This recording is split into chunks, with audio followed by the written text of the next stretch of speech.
I've been using the Sony a7 IV for the past 2 years, along with nearly every other camera that competes with it. With new models continuously hitting the market, the a7 IV may not be the best choice for everyone. However, for a specific type of shooter, it remains a top contender. In this breakdown, we'll evaluate whether the a7 IV is still worth it and if it's the right fit for you. Plus, I'll provide links to the best deals on the a7 IV and its competitors.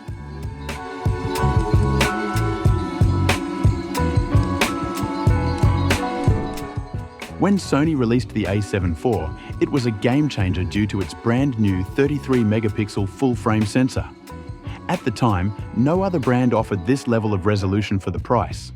With 33 megapixels, you can zoom in to capture incredible detail, making it an excellent choice for cropping, retouching, and high-quality printing. Additionally, it records 4K video downsampled from 7K, providing exceptional detail in 4K footage. However, while this sensor has advantages, there are also some drawbacks that we'll explore. The a7 IV's main rivals, the Canon R6 Mark II, Nikon Z6 III, and Lumix S5 2X, feature 24-megapixel full-frame sensors. In sheer resolution, the a7 IV still leads. However, resolution isn't everything. One of the key reasons the a7 IV gained popularity was its autofocus system, which matched the performance of Sony's $6,500 flagship A1, now priced at $5,400. The autofocus remains fast, even in low light, with reliable face and eye tracking for humans, animals, and birds. It also includes Sony's color mapping feature, making manual focus easier. That said, newer Sony cameras now feature AI-powered subject detection, which significantly improves autofocus performance.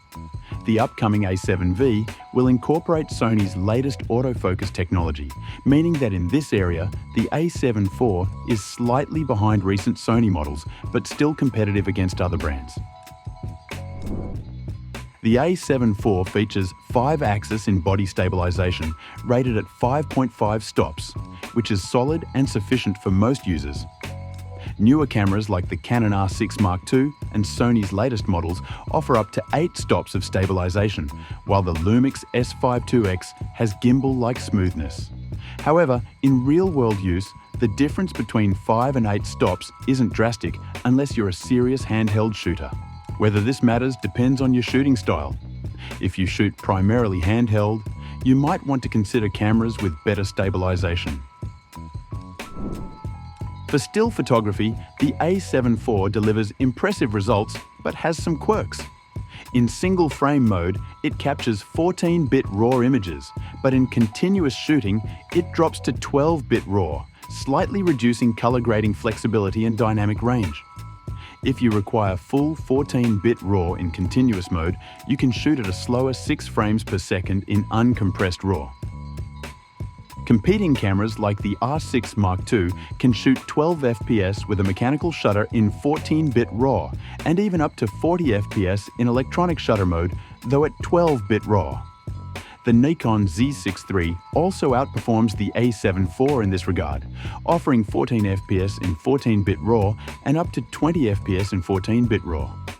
If speed is a priority and you don't need the extra resolution, alternatives might be better suited to your needs. For video, the a7 IV has strengths and weaknesses. Its 7K downsampled to 4K video at 24 and 30 FPS ensures stunning detail while maintaining manageable file sizes. However, in 4K 60 FPS, the camera imposes a significant 1.5x crop, shifting the field of view to an APS-C equivalent. This crop results from a sensor limitation rather than processing power, meaning that the a7V will likely have the same issue. On the plus side, the a7 IV records Full HD at up to 120 FPS without cropping, has no record limits, and does not suffer from overheating in normal conditions. However, rolling shutter is noticeable due to the high megapixel sensor. Lower megapixel competitors like the R6 Mark II, Z6 III, and Lumix S5 2X handle rolling shutter better. Compared to its competition, only the Lumix S52X also crops in 4K 60fps, while the Canon R6 Mark II and Nikon Z6 III do not. The R6 Mark II downscales its 4K 60 from 6K, while the Z6 III captures 6K RAW internally. Although other cameras may have better frame rates, the A7 IV excels in dynamic range, offering 12.8 stops, comparable to the Sony FX3 and A7S III. It also supports high bitrate recording at 600 Mbps in 10:4:2:2 across all modes, along with multiple color profiles like S-Log3, HLG, and Sony. In contrast, the R6 Mark II has a lower dynamic range of 11.1 stops, and the Z6 III has the lowest at 10.5 stops. However, the Z6 III's internal 12-bit RAW and ProRes options surpass all others in codec flexibility. If you prioritize a balance between color flexibility and manageable file sizes, the A7 IV remains a strong choice for filmmakers. The A7 IV has a rugged, weather-sealed body with a customizable button layout, including quick toggles for photo, video, and slow motion. It features Sony's updated menu system with full touchscreen support and dual card slots, one for CF Express and SD, and another for SD only. A full-size HDMI port and a hard plastic I/O door add durability. One of the biggest advantages of Sony's system is the vast selection of first and third-party lenses, including cinema lenses designed specifically for E-mount. Battery life is solid, with the A7 IV's large NPFZ 100 battery delivering about 90 minutes of continuous video recording or around 500 photos per charge. However, some competitors offer better screens. The R6 Mark II, Z6 III, and S52X all have brighter, higher resolution LCDs. Newer Sony cameras have also introduced a more flexible articulating screen design, which will likely appear in the A7V. Is the A7 IV still worth it?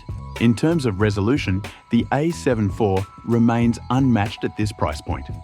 Despite limitations in continuous shooting and 4K 60 FPS cropping, it produces excellent images and video. The R6 Mark II and Z6 III may offer superior frame rates and no crop in 4K 60, but the A7 IV still leads in dynamic range and video codecs. If you need 14-bit RAW in continuous shooting or uncropped 4K 60 FPS, the competition is worth considering. The A7V won't resolve the cropping issue, but will feature 14-bit RAW across the board. Ultimately, if you find the A7 IV on sale, often with discounts of $500 or more, it remains an excellent buy. Check the links below for the best deals, and I'll see you in the next video. Peace.